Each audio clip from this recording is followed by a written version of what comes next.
আন্দোলনকারী ভাই বোনেরা, আপনারা যেদিন থেকে আন্দোলন শুরু করেছেন তারপর আমি শোনার সাথে সাথে আপনাদের পাশে এসে একত্রতা ঘোষণা করে এবং আপনাদের সাথে আমি কিন্তু চালিয়ে যাচ্ছি।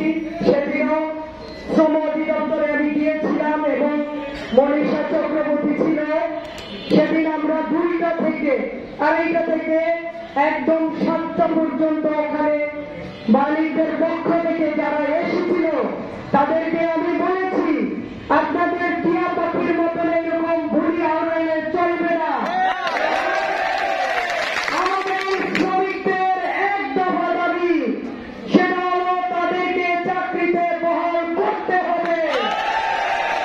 যদি না করেন তাহলে এই আন্দোলন সারা পরিসরে ছড়িয়ে যাবে এবং আমরা এই শ্রমিকদের সাথে আমাদের হাজার হাজার নেতা কর্মী এসে এখানে এই শ্রমিকদের পাশে দাঁড়িয়ে তারাও আন্দোলন করবে।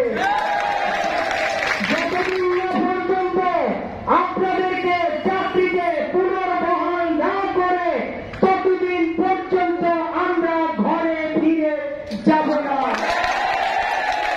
আজকে আমাদের জেলা প্রশাসক মহোদয় উনি বলেছেন যে